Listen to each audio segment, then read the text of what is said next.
from space. Compliments of NASA's GOES 9 weather satellite. Brings a threat of coastal flooding and beach erosion again today along the Atlantic coast.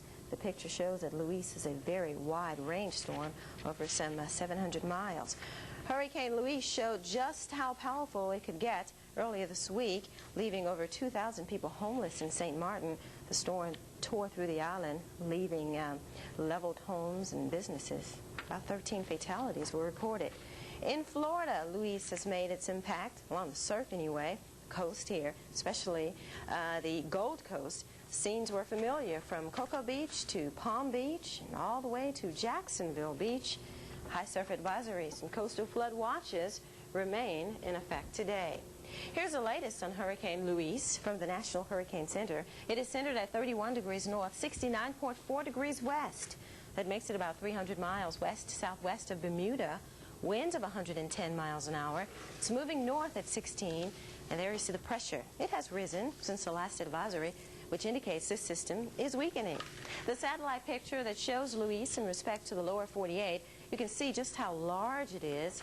A lot of the outflow bands here extending far to the north. Most of the deep convection, though, is beginning to circulate right around the eye.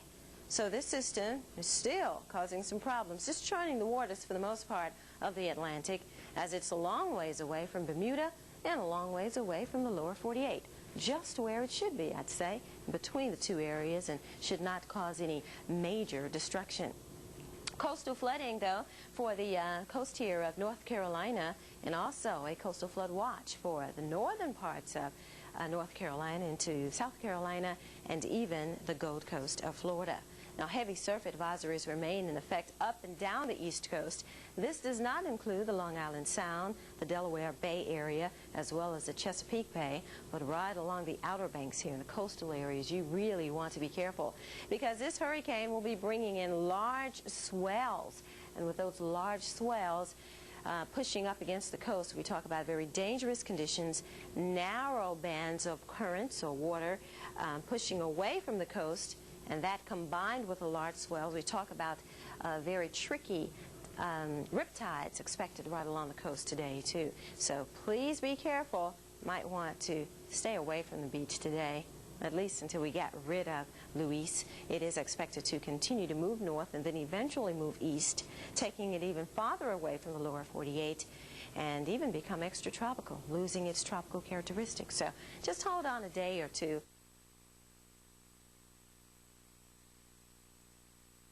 If you look very closely, you can see this little dark spot right about there. That is the island of Bermuda. So it's still quite a ways away from Bermuda, but it has been making effect on the island of Bermuda. We've been seeing some wind gusts around 35 to 40 miles per hour. And again, for the eastern seaboard, the big effect, those big breakers that continue to bash the east coast.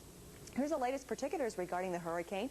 Right now it's packing winds of 110 miles per hour, and it's lifting off towards the north. Now, the bit of good news is that all the weather models are in agreement, and the forecast is indicating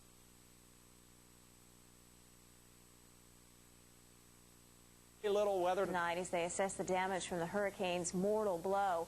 This is what the scene looked like as Luis unleashed its fury in the Caribbean on Wednesday. The hurricane lashed the area with 140-mile-an-hour winds. Definitely one of the most powerful storms in the century. Luis damaged boats at St. Martin and also washed away roads, uprooted trees, and tore up some telephone and electricity poles. A tremendous amount of damage there, and you can see people actually out there on their boats, I guess, trying to save them. This is some of the after effects, the aftermath.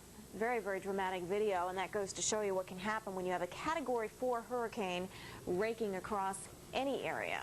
Fortunately, that didn't happen in the lower 48. Luis decided to take its turn to the north and east before actually reaching the U.S. mainland. Still feeling some effects from this, though, and that would be the swells, and we're going to talk more about that in just a moment. But I want you to get a good feel as you watch this satellite picture how that's moving to the north and east, and not going to be a direct factor for the U.S. And even as far as Bermuda is concerned, you should see some slow improvements in your weather. That is some good news.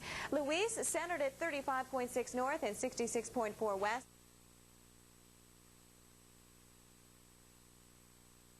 Newfoundland, and actually it's quickly moving on off to the northeast, and As it did so, it moved right across the Cape Race area, which is right here in Newfoundland.